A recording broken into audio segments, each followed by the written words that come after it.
एगे जिया जिया पंच पंच जिया जिया दस्त दस्ताहुत जुणताणम सब सत्तु जिणामहम एकप्पा अजी सत्तु कसाया इंदियाण्य ते जिणुत जहानाणम विहराने आमुड़ी।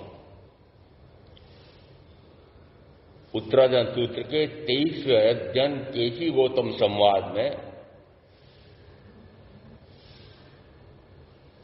केशी श्रमण पूछते हैं वह एक कौन है कि जिसके जीतने से 5 जीते जाते हैं और 5 और 1 6 के जीते जाने से 10 पर विजय प्राप्त हो जाती है और आप ऐसे 10 पर विजय करके आनंद में विहरण हो कर रहे हैं। इंद्रभूति गौतम कहते हैं कि वह एक अजित शत्रु आत्मा है। अजित के लिए इसका अर्थ हुआ कि उस पर विजय प्राप्त करना अत्यंत कठिन है। अजी का है जीता ही नहीं जा सकता है। आनंद घन जी ने 24वीं तीर्थंकर परमात्मा की स्तुतियां लिखी है। उसमें एक स्तुति ऐसी आई है कि अजितनाथ परमात्मा आप कैसे हैं कि आप पर तो कोई भी विकार विजय को प्राप्त नहीं कर सकता है और मैं तो किसी पर विजय प्राप्त नहीं कर पा रहा हूं। आनंद घन जी तो वस्तुतः विशिष्ट ज्ञानी थे और एकांत में चले गए थे। एकांत में क्यों चले गए कि जो वो प्ररूपणा करते थे, जो जो मार्ग बताते थे, उस मार्ग पर चलना कोई नहीं चाहते थे, चलना असंभव है ऐसा भी कहते थे। इस कारण से सुनने नहीं आते थे या सुनकर के भी अनसुना करके चले जाते थे। तो एकांत में चलेंगे कि ऐसे लोगों को क्यों समझाना कि प्रथम तो समझना नहीं चाहते हैं, और समझ में भी आ जाए तो कहते हैं महाराज हम तो चल सकते नहीं हैं, हम तो चल नहीं सकते हैं। कहां नहीं चल सकते हैं? इसी 23वें अध्ययन में आया है कि यद्यपि बाह्य में भिन्नता दिखाई दे रही है, 23वें तीर्थंकर का चातुर्याम धर्म है और 24वें तीर्थंकर का पंच महावृत धर्म है। ये तो मात्र साधु की चर्या की अपेक्षा से है, बाह्याचार की अपेक्षा से है। वस्तुतः तो ज्ञान दर्शन चारित्र ही मोक्ष का मार्ग है, और ज्ञान दर्शन चारित्र के बारे में किसी भी तीर्थंकर में मतभेद नहीं। पहले से लगा करके 24वें तक के लेना और उसके बाद भी, परंतु आज कुछ स्थितियां भिन्न हो गई। कोई पुण्य से मोक्ष जाना चाहता है, कोई जप से मोक्ष जाना चाहता है, कोई तप से मोक्ष जाना चाहता है, कोई माला से मुक्त हो जाना चाहता है। माला से कौन सी माला?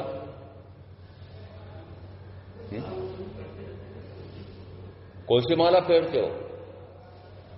फिर आपको पूछ रहा हूं।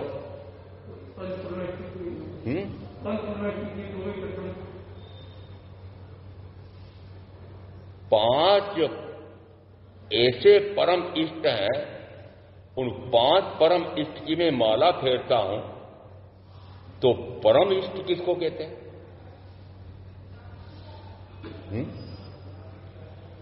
वे मेरा सारा इष्ट करने वाले हैं, वे तो कुछ भी करने वाले नहीं हैं। उन्होंने तो जो करना था वह कर लिया, और अब वे तो पूर्णतः अक्रिय हो गए हैं। ऐसे मेरे अरिहंत परमात्मा, ऐसे मेरे सिद्ध परमात्मा और ऐसे शेष 3, वे भी उसी श्रेणी में जा रहे हैं और उसी क्रिया या न क्रिया दोनों से परे होकर के अक्रिय होने की साधना कर रहे हैं। आप कौन कौन सी साधना चाहते हैं? आज जो स्थिति आई है वह स्थिति कैसे बदलती बदलती इस प्रकार की आ गई है, तो एक अपेक्षा से कहा जाता है कि यह 5वां आ रहा है। आर्य को दोष मत दो, काल को दोष मत दो, काल कुछ भी नहीं करता है। 6 द्रव्यों में से मात्र एक काल द्रव्य है कि जो कुछ भी नहीं करता है। शेष 5 द्रव्य तो निरंतर कुछ न कुछ करते हैं, निरंतर करते हैं ना, अनादि से कर रहे हैं, अनंत काल तक करते रहेंगे। पर काल द्रव्य कुछ करता नहीं है। जब काल द्रव्य कुछ करता नहीं है तो फिर द्रव्य का माना है इसको? द्रव्य इसलिए माना है कि उत्तराधन सूत्र में स्पष्ट आया है, काल अनादि से प्रवाहमान है और अनंत काल तक प्रवाहमान रहेगा। इसका अर्थ है कि काल की विद्यमानता तो है, काल की विद्यमानता है, इस कारण से इसको द्रव्य माना है। परंतु द्रव्य है तो फिर इसकी गुण और पर्याय भी तो होनी चाहिए। द्रव्य बिना गुण पर्याय का हो नहीं सकता। तो इसके गुण कौन से हैं? कि प्रभावमान होना, प्रभावमान होना। फिर पर्याय कौन सी हो? कि एक समय बीता, फिर दूसरा समय उत्पन्न हुआ, फिर वो व्यय को प्राप्त हुआ, फिर तीसरा समय उत्पन्न हुआ, फिर वो व्यय को प्राप्त हुआ। उत्पाद व्यय भी है। यदि उत्पाद व्यय भी है और द्रव्य भी है तो फिर इसका अस्तित्व क्यों नहीं माना?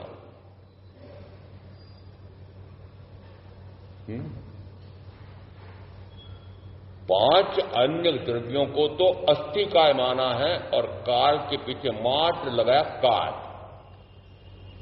काल द्रव्य की एक इकाई दूसरी इकाई से जुड़ती नहीं है। जो इकाई चली गई, जो क्षण बीत गया, जो समय बीत गया, वह समय वापस आने वाला नहीं है, वह समय दूसरे समय से जुड़ता नहीं है, वह व्यतीत हो गया। और इस कारण से इसको एक काल की एक इकाई दूसरी इकाई से जुड़ती नहीं है, इसलिए काल द्रव्य को अस्थि रूप नहीं माना है। और चूंकि उसकी एक इकाई दूसरी इकाई से जुड़ती नहीं है, इसलिए काय भी नहीं माना। तो फिर कहा ये बाह्य में का अर्थ है कि साधु और साध्वियों के लिए चर्या अपनाई है। चर्या में क्या आया? हिंसा, झूठ, चोरी, मैथुन, परिग्रह। इन 5 पापों से वह पूर्णतः परे होता है जीवन पर्यंत के लिए, 3 करण 3 योग से। लेश मात्र भी करूंगा नहीं, कराऊंगा नहीं, कर्तव्य का अनुमोदन करूंगा नहीं, मन से, वचन से, काया से।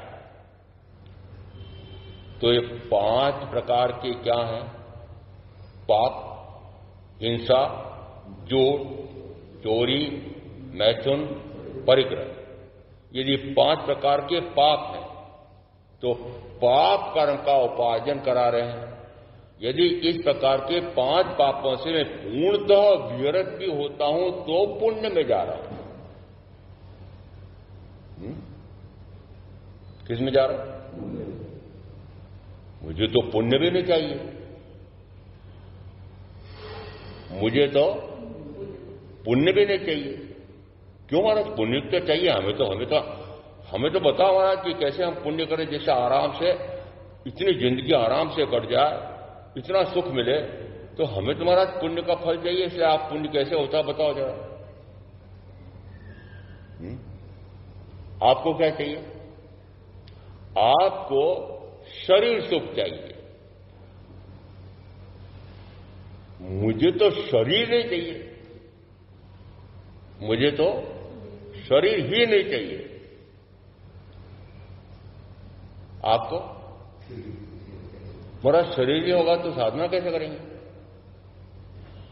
शरीर नहीं होगा तो फिर मोक्ष की साधना भी करेंगे तो शरीर नहीं होगा तो साधना कैसे करेंगे? शरीर पुद्गल है, और ये तो पक्का हुआ कि नहीं शरीर पुद्गल है। पुद्गल से चेतन की साधना, पुद्गल से आत्मा के गुणों को प्रकट करना, क्या ज्ञान गुण इस पौद्गलिक शरीर के वर्ण गुण में से, दर्शन गुण, गंध गुण में से किसमें से प्रकट होंगे? ये ज्ञान, दर्शन, सुख, वीर्य क्या वर्ण, गंध, रस, स्पर्श ये शरीर के हैं, उनमें से प्रकट होंगे? फिर आपने कैसे माना कि शरीर के बिना साधना कैसे होगी?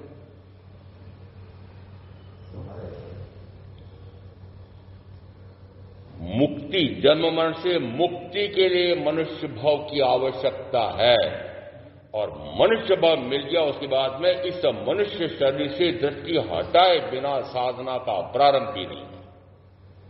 मानना चाहो तो मानो, न मानना चाहो तो न मानो, परंतु शरीर की कोई भूमिका नहीं है। तो ये तो महत्वपूर्ण है कि मनुष्य का शरीर तो मिलना चाहिए। हमने कहा है ये महत्व है कि शरीर मनुष्य का मिले बिना तो मुक्ति की साधना संभव ही नहीं। पर मुक्ति की साधना के लिए इस पौद्गलिक शरीर को भूलना पड़ेगा। माला किससे फेरोगे? हाथ चाहिए माला के लिए, फिर माला भी चाहिए, फिर जीभ भी चाहिए, चाहिए ना। फिर माला फेरने के लिए, हाँ देखो माला है 108 मणके की, उसके ऊपर एक और मणका है, वो पता नहीं कौन सा मणका कहलाता है। और जिस समय माला फिर उस समय ध्यान रखना वो माला का वो जो मुख्य ऊपर का हिस्सा है उसको ध्यान से फेरना। और इस प्रकार से यदि 108 बार आपने नवकार मंत्र की माला फेर ली और उसके बाद में 1 दिन नहीं, 2 दिन नहीं, 365 दिन फेर ली, 24 घंटे फेर ली, और उसके बाद में उस माला को जेब में लेकर के जाओ, जहां जहां जाते हो काम कराने के लिए आपका सारा काम सफल हो जाएगा। कौन करेगा? वो पुद्गल माला, वो शब्द, अरे 5 प्रकार के शब्द, नमो शब्द है, अरियंताणम शब्द है, ऐसे ही 5 शब्द है। तो फिर ये हाथ घिसना और माला घिसना और मालाएं टूट जाना, ऐसा क्यों करते हो? ऐसा करो ना कि उस 5 परमेष्ठी की माला का ये टेप में भर दो और टेप को कहोगे जो 24 घंटे माला फेर, टेप फैलेगा। अरे 24 घंटे फेरेगा कि नहीं? मोक्ष चला जाएगा। क्यों क्यों नहीं जाएगा? माला पहनने वाला था, क्यों नहीं जाएगा? बड़ा टेप तो पुद्गल है। आपकी जीभ क्या है? जीभ क्या है? पुद्गल। और वो अक्षर क्या, शब्द क्या? पुद्गल। तो पुद्गल से मुक्ति चाहिए आपको? पुद्गल मुक्ति का कारण बनेगा। यदि पुद्गल मुक्ति का कारण बनता तो ये पौद्गलिक शरीर तो मुझे न जाने कितनी बार मिला हो। अनादि से मेरे साथ ये पौद्गलिक शरीर है, फिर साधना क्यों नहीं हुई? और से निकल रहा है कि प्रथमतः कहा जाता है कि मोक्ष के मार्ग पर चलने के लिए मनुष्य भव की आवश्यकता है, परंतु मोक्ष के मार्ग पर चलने के लिए फिर मनुष्य भव से अपने इस शरीर से दृष्टि हटाए बिना मुक्ति नहीं है। इसका अर्थ है जो 23वें अध्याय में आ रहा है, इस चतुर्विध संसार को किस प्रकार से पार किया जाए, तो क्या दृष्टांत दिया? दृष्टांत है वो, दृष्टांत क्या दिया? चतुर्विध संसार समुद्र है, फिर नाव कौन है? नाव कौन है? शरीर। नाविक कौन है? नाविक आत्मा। तो नाविक आत्मा इस शरीर रूपी नौका में बैठ करके और फिर चतुर्गति से मुक्ति की, मोक्ष की साधना करेगा। नौका क्या है? शरीर, पुद्गल। ये निश्चित है कि पौद्गलिक शरीर 13वें गुण स्थान के अंत में, जिस समय आयुष का काल पूरा होता है अनंत का, उस समय तक शरीर साथ है।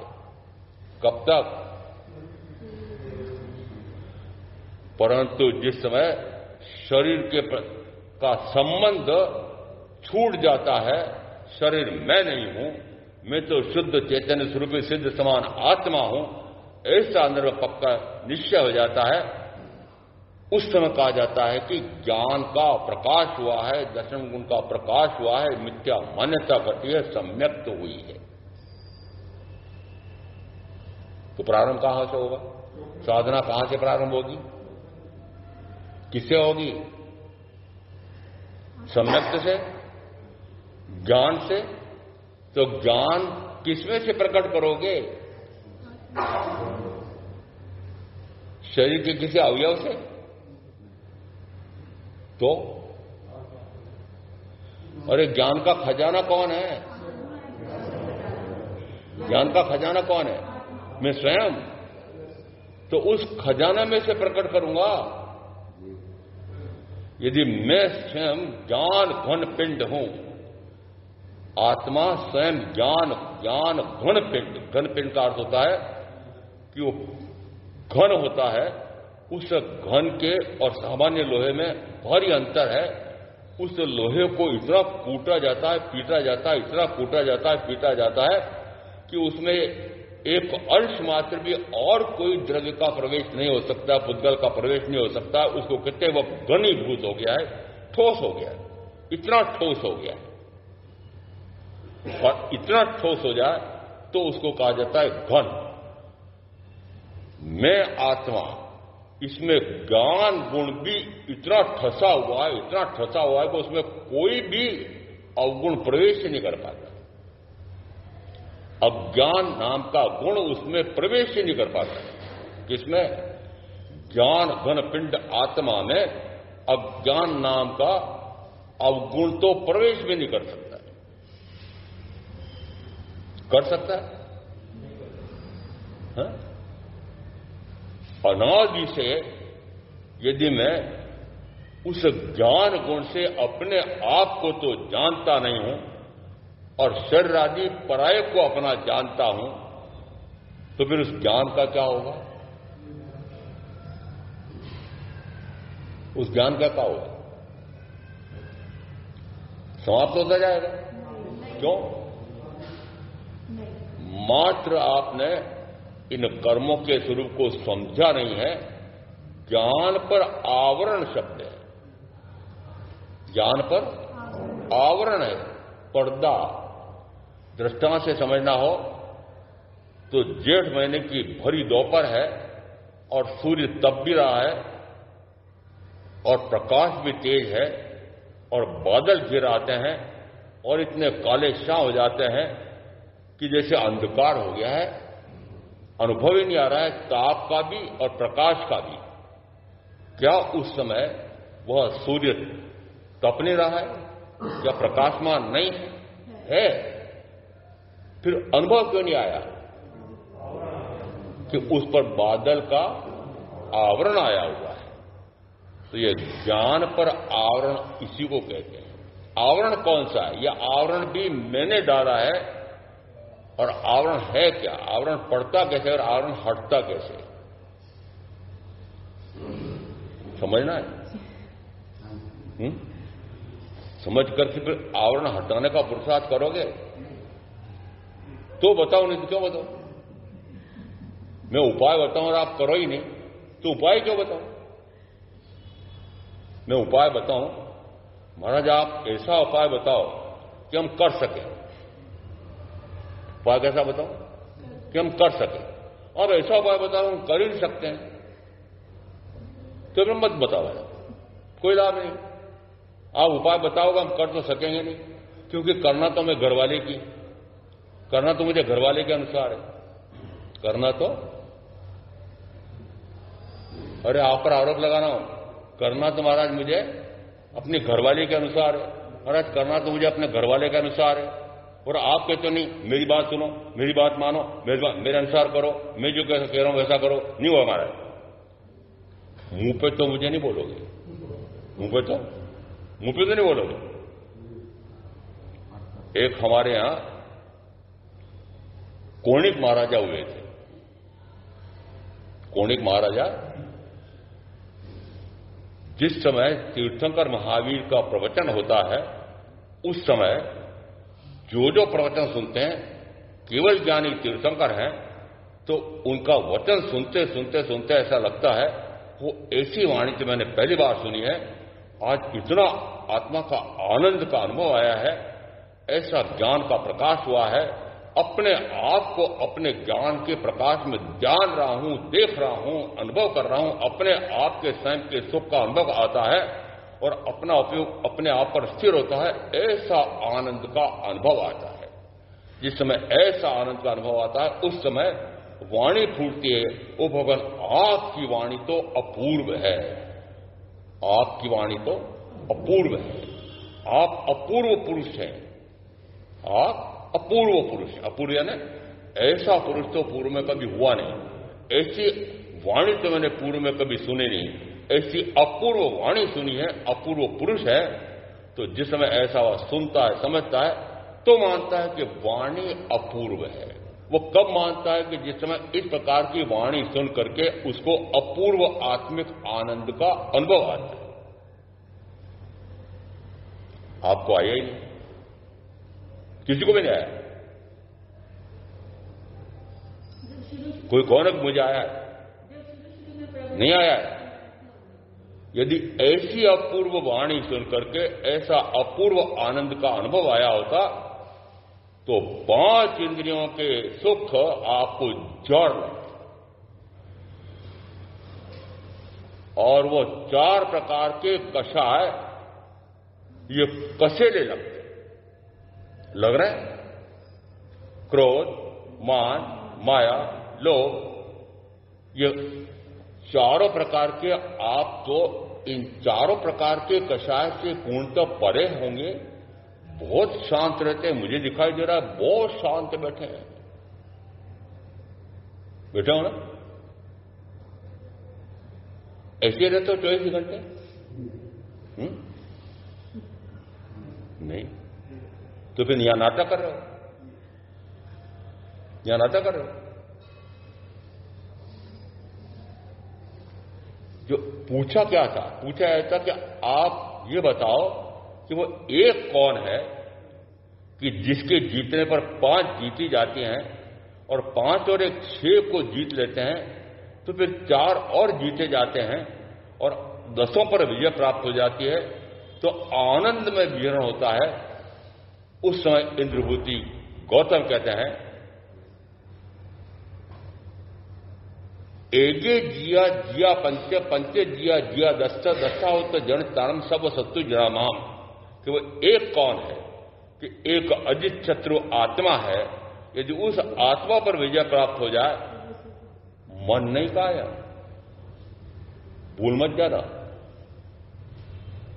एक मन पर विजय प्राप्त हो जाए तो सब पर में विजय प्राप्त हो जाए। मन तो बेचारा पुद्गल है, मन की क्या बात कर, मन पुद्गल है, वचन पुद्गल है, काया पुद्गल है। इन पुद्गलों पर विजय प्राप्त करके क्या करोगे?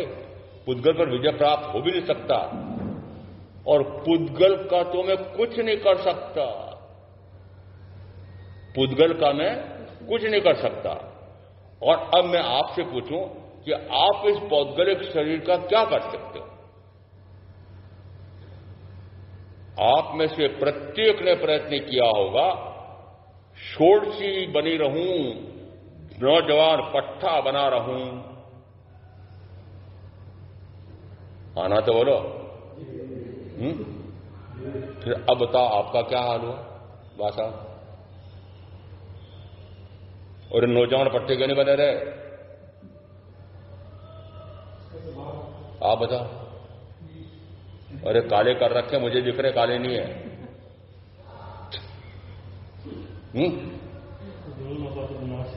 क्या इस शरीर के स्वभाव को, पुद्गल के स्वभाव को आत्मा बदल सकता है? आत्मा अनंत शक्ति संपन्न है, चाहे कितनी शक्ति अधिक हो, तब भी यह आत्मा इस पौद्गलिक शरीर में कुछ भी परिवर्तन करने में संभव नहीं है। परिवर्तन को रोकने, पर्यायांतर को रोकने में समर्थ नहीं है। और पर्यायांतर इस पौद्गल का या पौद्गलिक शरीर का कैसा होता है कि निरंतर यह विपरीत विपरीत परिणमन करता है। मनुष्य को लगता है कि विपरीत विपरीत जा रहा है, वस्तुतः यह पुद्गल निरंतर निरंतर सड़ता है, गलता है, सड़ता है, गलता है, वर्ण में, गंध में, रस में, स्पर्श में निरंतर परिवर्तन, पर्यायांतर होता है। निरंतर बढ़िया से बढ़िया भोजन करो, देसी घी का बादाम का हलवा खाओ, काजू कतली खाओ, पता नहीं क्या क्या खाते हो, और फिर 24 घंटे बाद, 36 घंटे बाद देखो क्या हो रहा है। क्या हो रहा बोलो ना, क्या बना? अरे वापस सुगंधी निकली होगी। तो ये शरीर कैसा हुआ?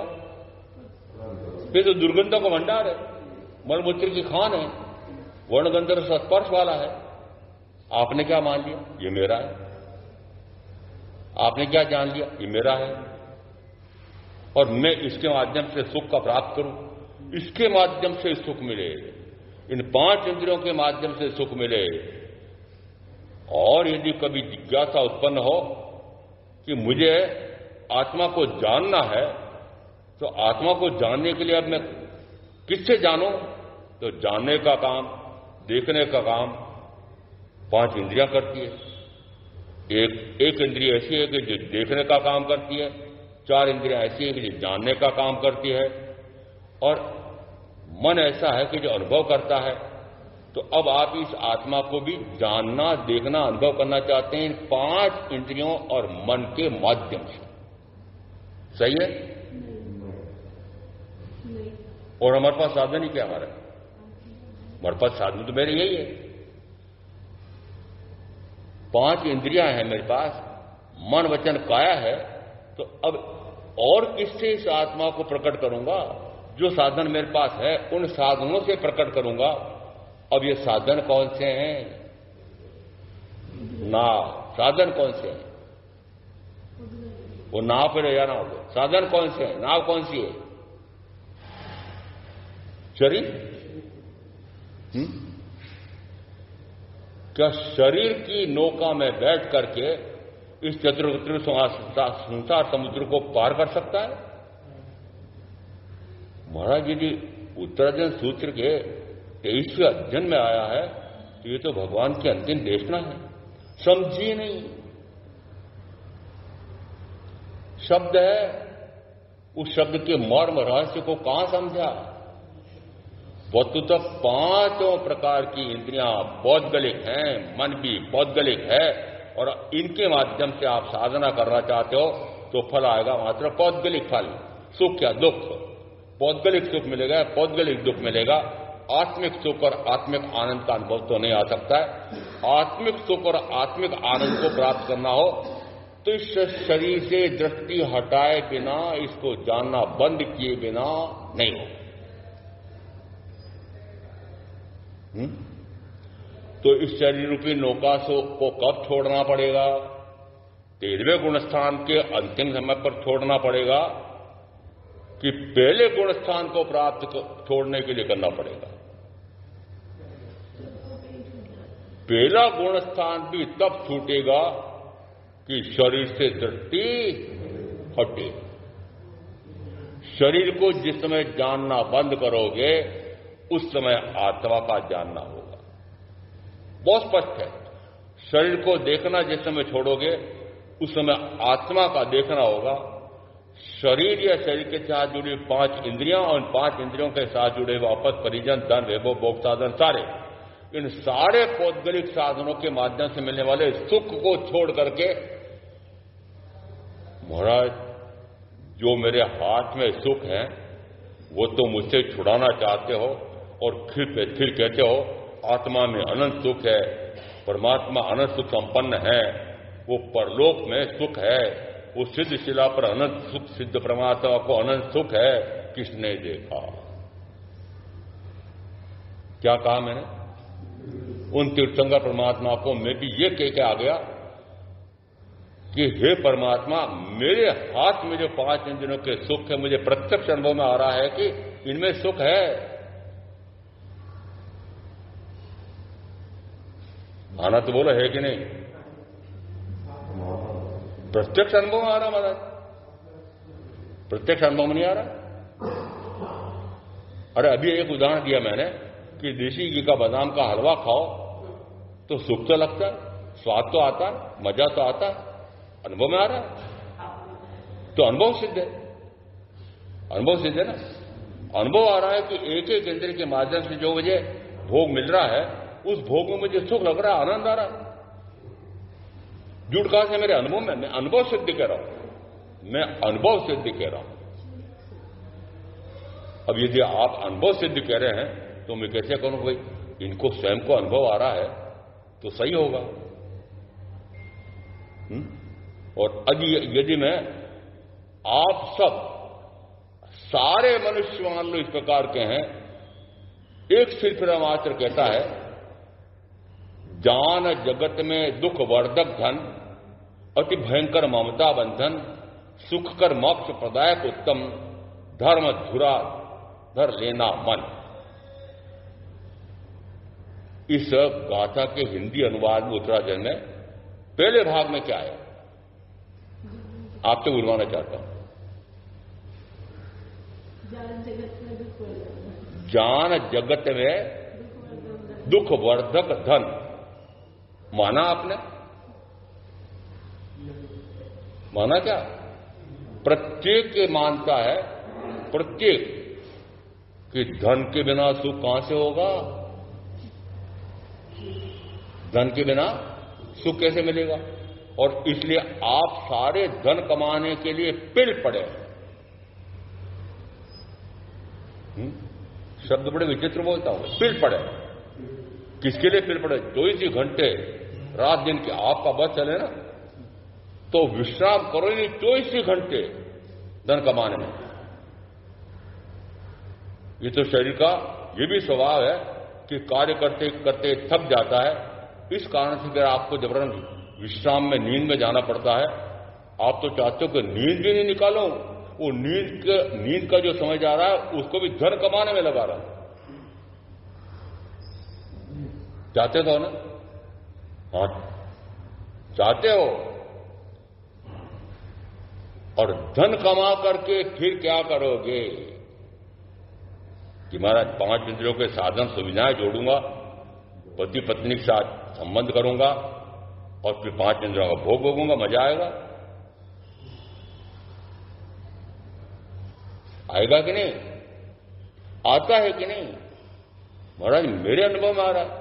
माता पिता कहते हैं कि हां आ रहा है बेटा, तू भी शादी कर, बेटी तू भी शादी कर। हम प्रमाण दे रहे हैं, हमको सुख लग रहा है, तो मैं चाहता हूं हे बेटा हे बेटी तुम भी सुख का मजा लो, तुम भी सुख का मजा लो।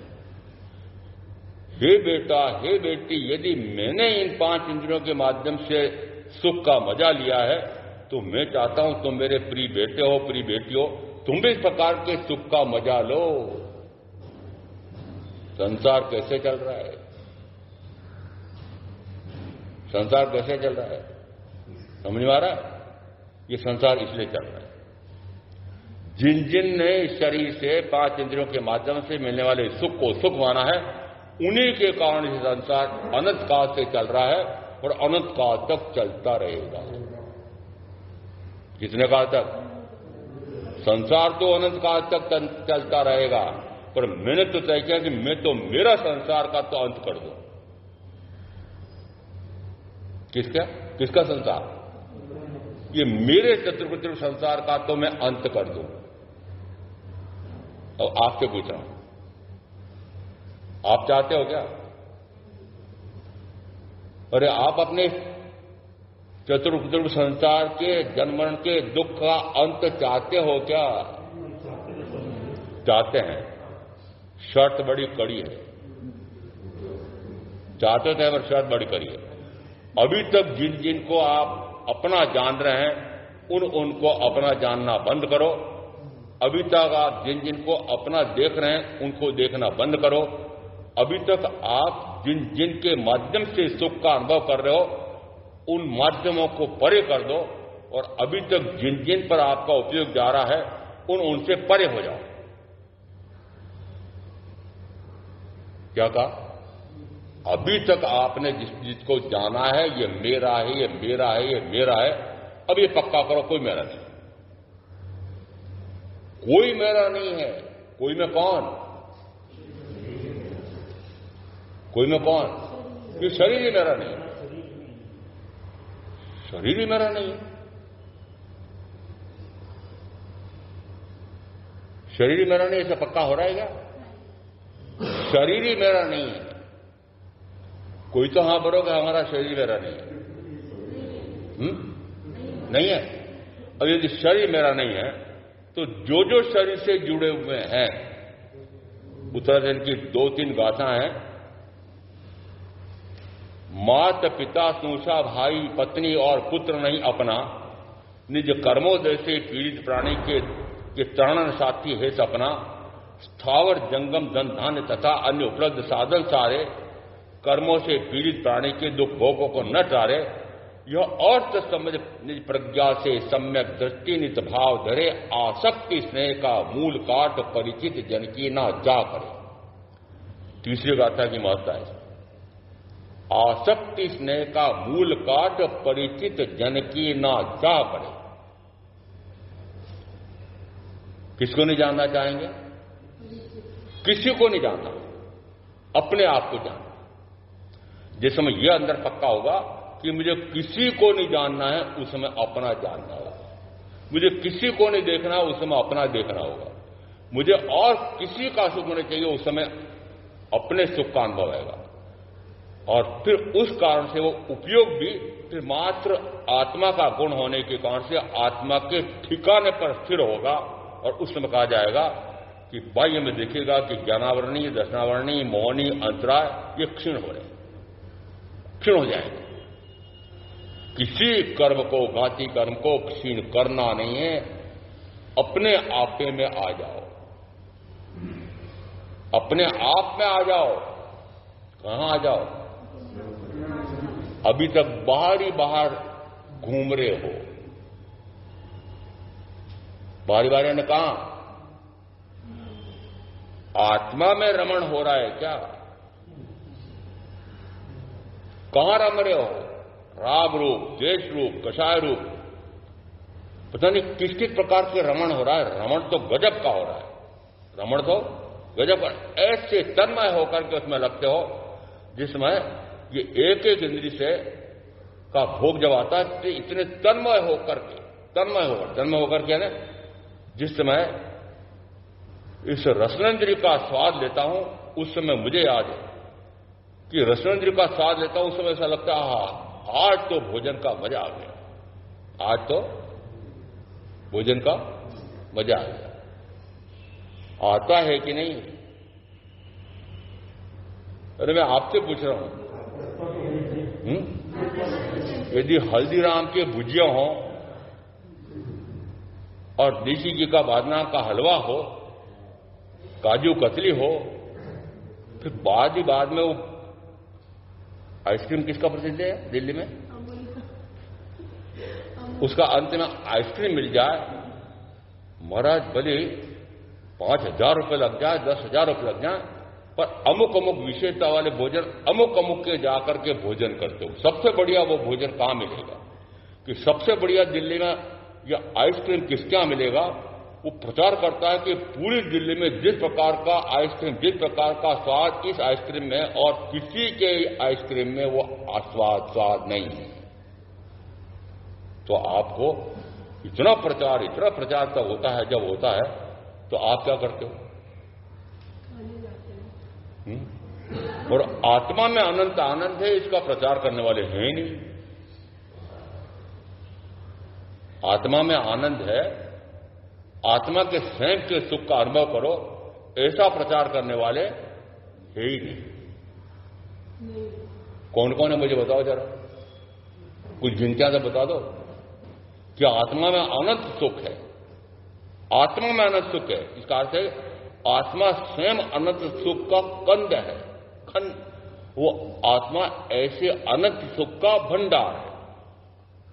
और यह भी साथ में कराओ, वो आत्मा में जो सुख नाम का गुण है, उसी सुख नाम के गुण से आप इन 5 इंद्रियों के माध्यम से उस व्यक्ति, वस्तु, स्थिति, परिस्थिति से भोग करके सुख का अनुभव कर रहे हो। सुख का अनुभव तो गुण तो आत्मा का है।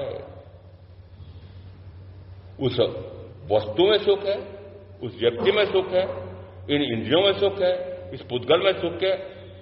क्या इस पुद्गल में सुख नाम का गुण है क्या?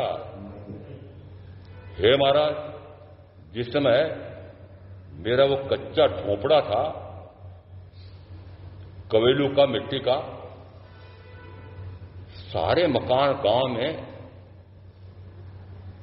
पक्के बनते जा रहे हैं महाराज, मेरे ही मात्र एक कच्चा झोपड़ा बचा है, तो निरंतर क्या प्रयत्न करता है?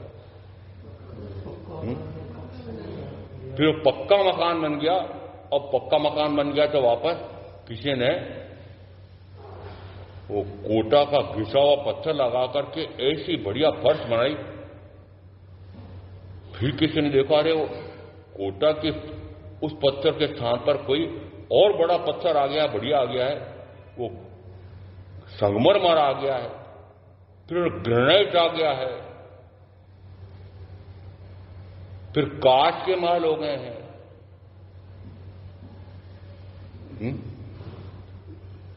बताओ, एक के बाद एक आपने अपने सुख के साधनों में कितनी वृद्धि कर ली है, कितनी उन्नति कर ली। बाहर में सारी उन्नति की है और आत्मा की निरंतर अवनति होती है। बिल्कुल उल्टा हो गया। आपने बाहर में शरीर सुख बढ़ाने के लिए जो कार्य किया है, उसके कारण से आत्मा का सुख जड़ हो गया, आत्मा का सुख को हम कहते हैं कि 5 इंद्रियों के माध्यम से मिलने वाले उस सुख को ज्ञानी की परिभाषा में वह जौहर है। 16वां अध्ययन उत्तराध्ययन, जिसमें माता पिता अपने पुत्र को संयम लेने के लिए खड़ा था, दीक्षा की आज्ञा मांग रहा था, उसमें बेटा सुख भोगो, शादी करो, 5 इंद्रियों का सुख भोगो, ये अंब तात मैंने भोगे, विश्व सब मीठे भोगों को, परिणाम कटुक अति दुखदायी आकर्षक लगते लोगों को। और कहां तक कहते हैं कि मैंने इस प्रकार से एक नहीं अनंत भाव किए हैं, और हर भाव में मैंने निरंतर ये पुरुषार्थ किया है कि शरीर संबंधी इंद्रिय संबंधी खूब सुख का अनुभव आए, परंतु मुझे तो यह सारे सुख नहीं लगते हैं, किंपा फल के समान जड़ लगते हैं। किंपा फल के समान जड़ लगते हैं। कौन कह रहा है?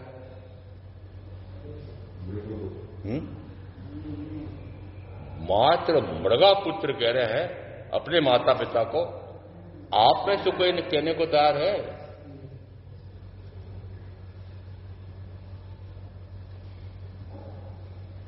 महाराज हमारे आओ ना, प्रवचन लो ना, मैं जो कहता हूं सुनते भी नहीं हो, मानते भी नहीं हो, करते भी नहीं हो, प्रवचन दे दो। क्यों दे दो? यदि आप माल बेचो और कोई पैसा नहीं दे तो माल बेचते हो? मैं माल दिखाऊं, बढ़िया से बढ़िया उसकी प्रशंसा करूं माल की, और प्रशंसा करके माल दिखाऊं, आप प्रशंसा सुन करके माल देख भी रहते हो, खरीदते हो? अरे मेरा माल खरीदते हो, माल का माल खरीदते हो क्या? नहीं खरीदते हो। और विचित्रता यह है कि उस माल को जो मैं बेच रहा हूं वो बिना पैसे के बेच रहा हूं। है? बिना पैसे के बेच रहा हूं। समझ में आ रहा है आपको? मैं बिना पैसे के माल बेचने को तैयार हूं, वो तो खरीदते नहीं हो। और करोड़ों रुपए का माल, करोड़ों ने आजकल तो कहते हैं अरबों का, 8,000 करोड़ का मकान मैंने सुना था। नहीं कितने का? कितने का होगा? पता नहीं, इनको पता होगा क्या? 8,000 करोड़ का मकान बनाने वाला भी भारत में है कोई? है? क्या 8,000 करोड़ का मकान जिस समय खाटली निकलेगी उस समय उस मकान का क्या हाल होगा? खाटली समझते हो ना? अरे खाटली तो समझते हो? खाटली को ध्यान में रखो हमेशा। किसको? आप समझते हो खाटली क्या होती है? अरे खाटली है, समझते हो नहीं समझते हो? तो उस खाटली में जिस समय आराम पूर्वक सोते सोते जाना पड़ेगा, आराम कब मिलेगा? कथानक बड़े विचित्र आते हैं, वो बहुत तो समझाने के लिए होते हैं। मुल्ला जी बार बार बादशाह के पास जाते थे, कुरान सुनाता हूं, बादशाह कुरान सुनो, कुरान सुनो, कुरान सुनो। और जी राजकाज का इतना काम है, अभी तो समय नहीं, हमेशा टाल देते थे। फिर जिस समय जनाजा रखा हुआ था, कब्र खुद रही थी, उस समय मुल्ला जी कुरान लेकर के आए और फिर बादशाह के जनाजे के सामने बैठ करके और कुरान पढ़ रहे थे। तो और लोगों ने कहा मुल्ला जी पागल हुए हो, किसे सुना रहे हो? किसको सुना रहे हो? बोले बादशाह को सुना रहा हूं। बोले बादशाह का क्या करूं? जब भी मैं जाता था इनके पास, बोले राजकाज से समय नहीं मिल रहा है, तो कुरान कहां से सुनो? आज इनको पर्याप्त समय मिला है।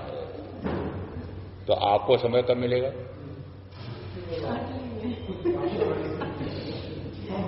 अरे आपको समय कब मिलेगा? ये तो झूठ मूठ आते हो मेरे पास। वस्तुतः आपको भी समय नहीं है। ये तो कल मैंने अटल जी को कहा, मैंने कहा कि अटल जी पंजाबी बाग में चलो, पंजाब बाग में चलो। मैंने कहा आपके पंजाब बाग के लोग तो आए ही नहीं, गिनती के 2-4 आने थे, और हमारे तो हरियंक नगर और इधर उधर के आकर के और उन्होंने पूर्ति की। मैंने कहा क्यों बुलाया यहां पर? मैंने तो फिर शायद इन्होंने कुछ प्रयत्न किया होगा, तो आज पंजाबी वाक्य कुछ, एक पंजाबी वाक्य, ये 2, 3, 4, 5 बस।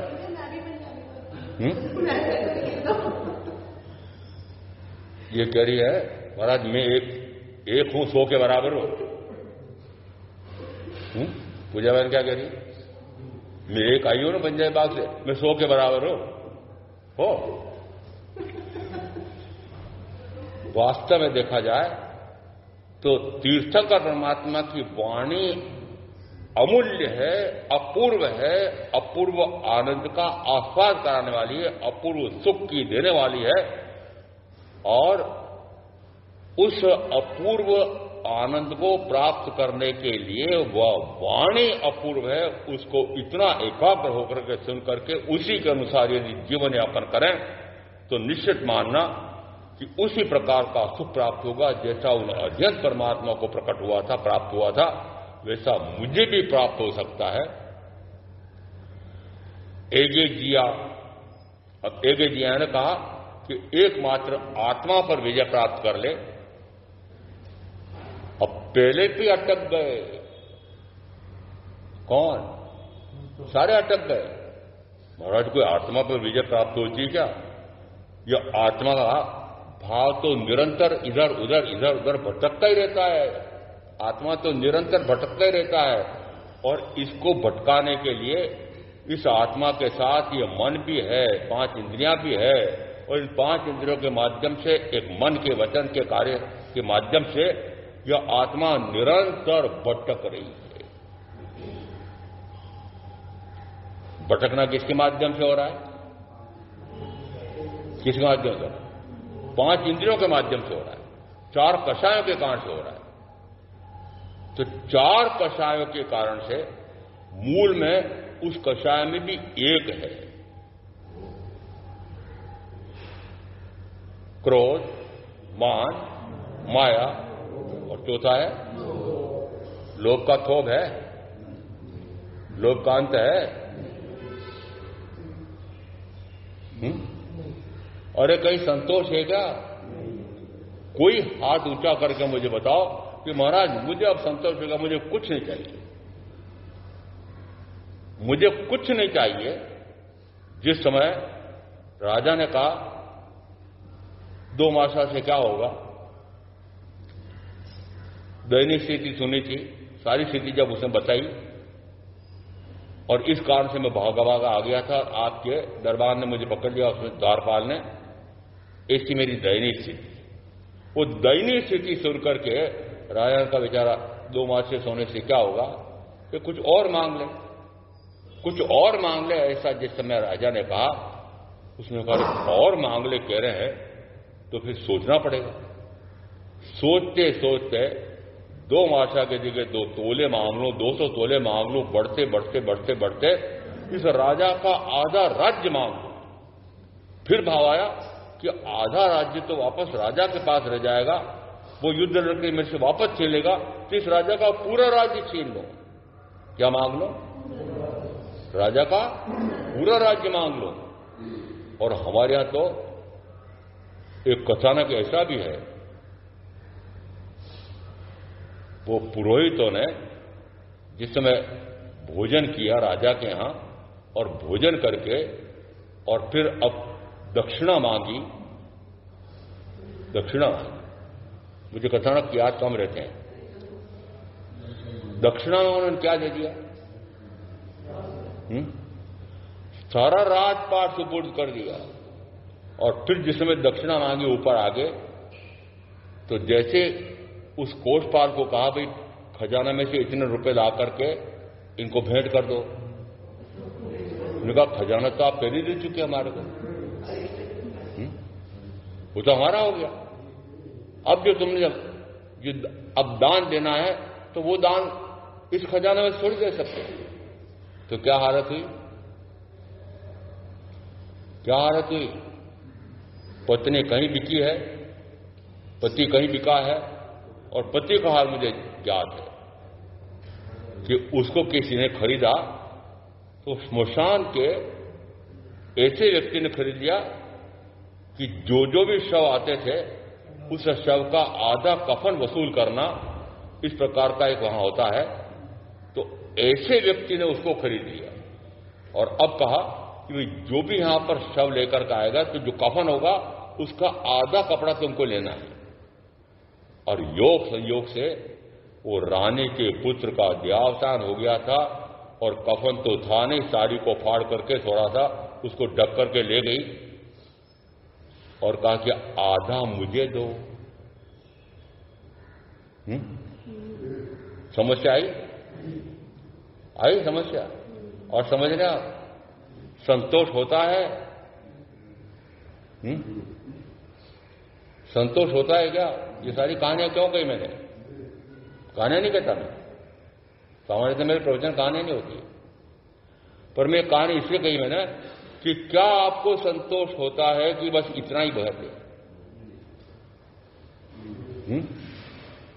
हमारे यहां एक कहावत है, संतोषी सदा सुखी, और दूसरी है, दूसरी मेरे लिए कह रहा हूं, संयमी सदा सुखी। संयमी सदा सुखी। क्यों? कुछ नहीं चाहिए, कुछ नहीं चाहिए। और मेरे तो फिर भी इतना परिग्रह है, मेरे तो परम आराध्य मेरे महामुनि महावीर क्या क्या छोड़ के निकले होंगे। तो राजपाट चाहे राजकुमार रहे तब भी आधा हिस्सा थोड़ी बहुत जागीरी तो मिलती गांव में, कुछ गांवों की जागीरी तो मिली जाती उनको।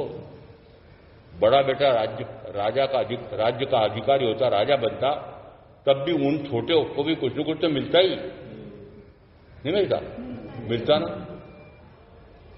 सर्वस्व का परित्याग करके और उसके बाद में फिर राजा हैं, इस कारण से जिस समय अभिनिश्रण होता है उस समय राजा के रूप में वस्त्रालंकार से सुसज्जित होकर के और फिर पालकी में बैठ करके जिस समय दीक्षा स्थल पर पहुंचते हैं, उस समय क्या किया? जो राजसी वेश पहन करके आए थे वो कपड़े उतारे, वो अलंकार उतारे, और अब तन पर एक भी तार नहीं है कपड़े का, एक तिल भर भी कोई भी संपत्ति नहीं है उनके पास। पानी पीऊं तो पात्र नहीं है, आहार लूं तो पात्र नहीं है, जंगल जाने के लिए कमंडल भी नहीं है, पिच्छी भी नहीं है। ये दो मैं क्यों कहता हूं नहीं है? आज के सारे दिगंबर मुनि के पास दो तो होते ही होते हैं। तो मैंने कहा कि कमंडल की तो आवश्यकता इसलिए नहीं होती थी कि 12.5 वर्षीय उस मुनि काल में 342 दिन खाया था, और उनमें भी उस समय जो खाया था वो क्या खाया था? 5 महीने 25 दिन तक का भी उनके चौबियार उपवास हुआ था, और पारना हुआ था उड़द के बाकुले से। उड़द के बाकुले, चने के बाकुले, मूंग के बाकुले, सत्तू, बेर चूर्ण, कोदो चावल, ऐसा आहार करते थे। क्या उस समय उनको क्षीरान नहीं मिल सकता था? क्षीरान, क्षीर वाला अन्न, क्षीरान नहीं मिल सकता था? मिल सकता था ना? क्यों नहीं खाया? क्यों नहीं खाया? रसनेन्द्रिय अन्य चारों इंद्रियों का राजा माना गया है। आगम में 8 उल्लेख ऐसे दिए हैं, हे संयमी रसनेन्द्रिय पर विजय प्राप्त कर। आपको बोलूंगा? अरे आपको बोलूंगे, बोलो। क्यों? क्योंकि रसनेन्द्रिय ऐसी इंद्रिय है कि जो शेष चारों इंद्रियों को पुष्ट करती है और विशेष तौर से 5वीं इंद्रिय को पुष्ट करती है। इसका अर्थ है कि यदि अन्य 4 इंद्रियां और उसमें भी फिर 5वीं इंद्रिय उस इंद्रिय को भी वही उकसाती है, पुष्ट करती है, बलिष्ठ करती है, तो फिर संयमी की रेखा का कि इस रचना पर विजय प्राप्त कर। और ये बोले कब? 8 अध्ययन आचारांग सूत्र के प्रथम सुस्कंद में आए हैं। 8 अध्ययन में पता नहीं कितने आदेश उपदेश मुझे दिए, निर्देश दिए। मैंने कहा मुझे निर्देश दिए जा रहे हैं, आदेश दिए जा रहे हैं, महावीर ऐसा करो, ऐसा मत करो, ऐसा करो, ऐसा मत करो। इन्होंने क्या किया? तो इन्होंने किया वो सारे 9वें अध्ययन में, आचारांग सूत्र के प्रथम सुस्कंद में 9वें अध्ययन में उनकी 12.5 वर्ष की साधना का कुछ वर्णन मिलता है। और उसमें मिलता है कि उन्होंने रसनेन्द्र पर विजय प्राप्त करने के लिए क्या क्या किया, क्यों किया, कारण क्या है कि रसनेन्द्रिय अन्य सारी इंद्रियों को पुष्ट करती है। कहीं यह भी आया है सूत्रकृतांग सूत्र में, तीर्थंकर महावीर को उपमा से उपमित किया है कि अन्य सारे अरिहंतों में तीर्थंकर महावीर कैसे परमोत्कृष्ट है, ऐसी उपमा देकर के व्याख्या आई है। उसमें एक गाथम आया है, अभय दान के बराबर कोई दान नहीं है। ये गोरक्षा वाले वो गाय के और इस प्रकार के चित्र बनाकर लिखते हैं, अभय दान के बराबर कोई दान नहीं। तो क्या बता रहे कि गाय को बचाओ, ये गाय का बचाना ये अभय दान है। अभय दान है वो? अरे अब उस गाय को, बकरे को अभय कर दिया, अब उसको कोई नहीं मारेगा, ये अभय दान है? नहीं। अभय दान का अर्थ होता है अब मेरे से पृथ्वी का एक, अब का एक, देव का एक, वायु का एक, वनस्पति का एक, बेंद्री, तेंद्री, चौंद्री, पंचेंद्री, कोई जीव मुझसे मत डरो। मैं किसी भी जीव की लेश मात्र भी हिंसा विराधना करूंगा नहीं, कराऊंगा नहीं, कर्तव्य का अनुबंधन करूंगा नहीं, मन से वचन से काया से। उसको कहा अभय दान, उसको कहा अभय दान। फिर दूसरा कहा कि मैथुन सेवन के बराबर कोई पाप नहीं, ये जरूर जागे तो लेना, मैथुन सेवन के बराबर कोई पाप नहीं और ब्रह्मचर्य के समान कोई तप नहीं। 5 इंद्रियां हैं पापार्जन करने के लिए। कितने? 5। उनमें से 5वीं इंद्रिय के बारे में कहा है कि उसके समान कोई पाप नहीं, उसके समान कोई पाप नहीं। संग निमित्तम मारई भुणि अलियम करे चोरिकम सेवई मेणमुच्चम अपरिमाण गुण जीवो। अपरिमाण कि जिसने अभी तक अपना परिमाण तय नहीं किया है, परिमाण यानी आपके भोग साधन, धन वैभव, उपभोग परिभोग। यदि आप कहते हो कि मैं भी श्रावक हूं, मैं भी शाविका हूं, तो आपने उपभोग परिभोग की सीमा की है। और सीमा भी की हो तो जिस समय मेरे पास आते हैं श्रावक व्रत लेने के लिए, तो मैं पूछता हूं अच्छा अभी आपके पास कितना धन है, कुल संपदा कितनी है? कुल संपदा मेरे कहा इतने करोड़ की है। अच्छा अब पूरे जीवन में कितने कमा सकते हो? कि इतने कमा सकता हूं। अच्छा ऐसा करो कि आप सोचते हो कि अभी मैं 100 करोड़ और कमा लूंगा, आप ऐसा करो 1000 करोड़ की सीमा रख लो, और अब फिर 1000 करोड़ के बाद और नहीं कमाओगे, संग्रह नहीं करोगे, परिग्रह नहीं करोगे। और ऐसा परिग्रह प्रमाण का व्रत लिया। अभी है मात्र 100 करोड़ और 1000 करोड़ तक कमाने की तृष्णा तो समझ में आ रहा है? परिग्रह की सीमा कर रखी है, सीमा कर रखी है। और यदि वो परिग्रह की आपने सीमा की है तो मैं आनंद चावका कह सकता हूं कि उनके पास 12 करोड़ सोने का धन था, 12 करोड़ स्वर्ण मुद्राएं। मां शतक के पास 24 करोड़ सोने की पायली, एक पाये में 256 स्वर्ण मुद्राएं आती है। और ऐसी 24 करोड़ पायली स्वर्ण मुद्रा, इतना धन उनके पास था। और अब आनंद का वर्णन मिलता है कि जिस समय उन्होंने ये परिग्रह प्रमाण किया था, उसके 10वें साल के अंत में वे कंगाल होकर के घर से बाहर हो गए। अरे होना चाहते हो?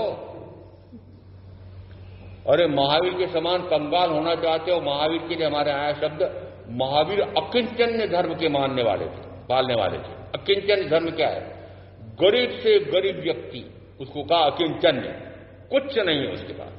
कुछ नहीं कहना, पहनने का कपड़े का तार नहीं है, कोई सोना चांदी एक रत्ती भर में नहीं है, यहां तक कि भोजन करूं उसके लिए पात्र में नहीं है, कर पात्री कमंडलू मैंने कहा नहीं है। यदि इस प्रकार का आहार करेंगे तो फिर वह मल द्वार कभी भी गंदा होगा नहीं, तो पानी की भी जरूरत नहीं।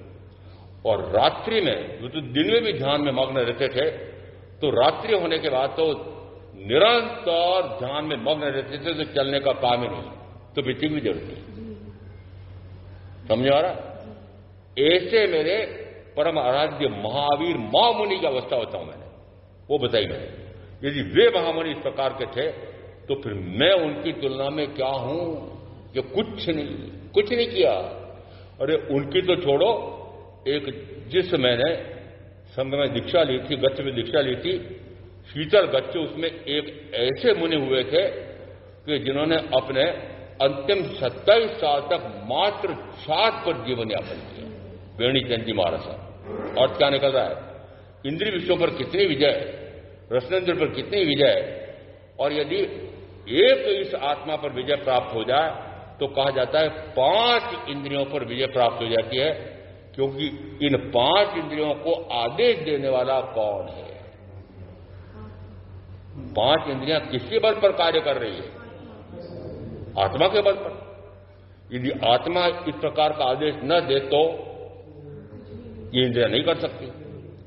और यदि 5, तो ये और एक मन, एक आत्मा, 6, यदि इस 6 पर विजय प्राप्त हो जाए तो कहा निश्चित मानना कि फिर क्रोध, मान, माया, लोभ, इन 4 प्रकार के कृष्णाओं को भी पूर्णतः क्रश कर देता है।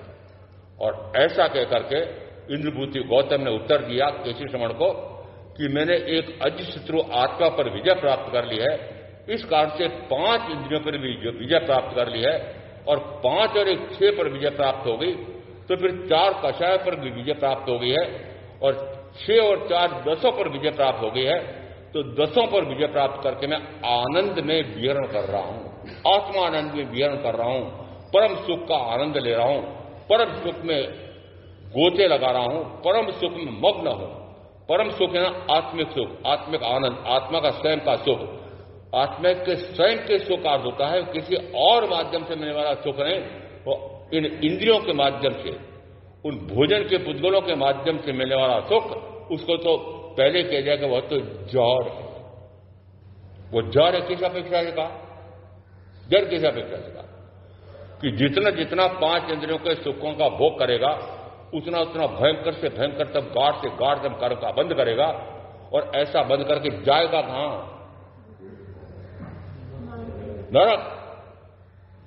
कहां जाएगा? नरक में। इसलिए कहा सबसे पहले क्या करो कि सबसे पहले इस आत्मा पर विजय प्राप्त करो। इस आत्मा पर विजय प्राप्त होगी तो इन 5 इंद्रियों पर विजय प्राप्त हो जाएगी, और 5 और 1 6 पर विजय प्राप्त होगी, तो फिर क्रोध और मान, माया, लोभ, ये 4 पर विजय प्राप्त हो जाएगी, और 10 पर विजय प्राप्त करके और आनंद से अपने आप में विहरण करेंगे। ऐसा तत्व का स्वरूप समझ करके मैं आप जो साधना करेंगे उनका अवश्य कल्याण होगा। ओम शांति।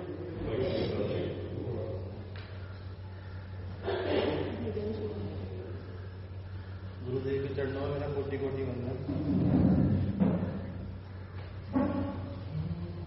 ऐसी कृपा हो गुरुवर तुम्हारी, मेरा जीवन बदल जाए। जो भी सुनूं मैं गुरुवाणी से, वैसा जीवन बन जाए। ऐसी कृपा हो भगवन तुम्हारी, मेरा जीवन सवर जाए। जो भी सुनूं मैं गुरुवाणी से, वैसा जीवन बन जाए। जिन वाणी के हर बोलो पर मेरी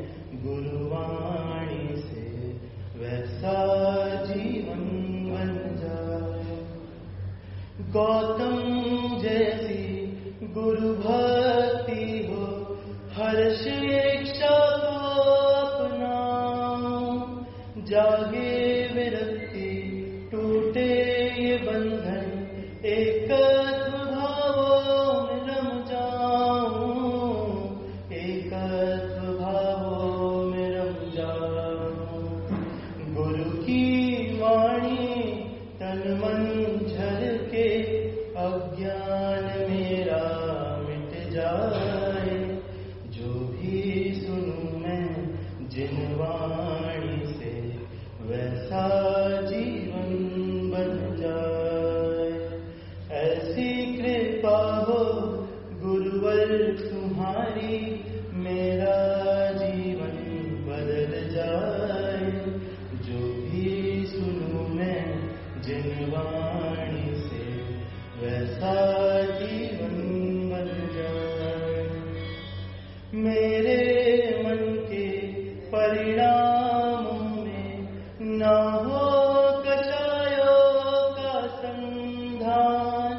सबका शुभ हो, सबका मंगल चाहूं, सबका हो कल्याण, चाहूं सबका हो कल्याण। मैत्री करुणा मन में सर से, सद्भाव मेरा जग जाए। जो भी सुनूं मैं गुरुवाणी से, वैसा जीवन बन जाए। धन्य हुई ये घड़ियां ये पल, मंगल बरसा कण कण में। गुरुमुख आगम वाणी सुनकर, आनंद छाया जीवन में, आनंद छाया जीवन में। मन आंगन में मोती बरसे, हर दिन ऐसा ही आए। जो भी सुनूं मैं गुरुवाणी से, वैसा जीवन बन जाए। ऐसी कृपा हो गुरुवर तुम्हारी, मेरा जीवन सवर जाए। जो भी सुनूं मैं गुरुवाणी से, वैसा जीवन बन जाए। ये मात्र गाने के लिए नहीं हो, और अंतर की आवाज हो तो अंतर सुखी हो जाए। और मात्र गाने के लिए हुआ है तो नाटक। ये जो गाया गया है वैसा हो जाए तो बात अलग है। वो हो जाए तो निश्चित है कि एक भाव करके मोक्ष चला जाए, इस प्रकार का एक गाना गाया है।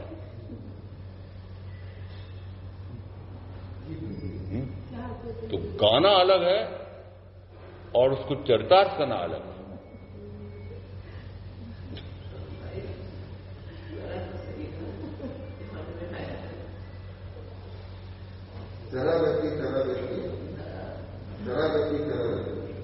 देखो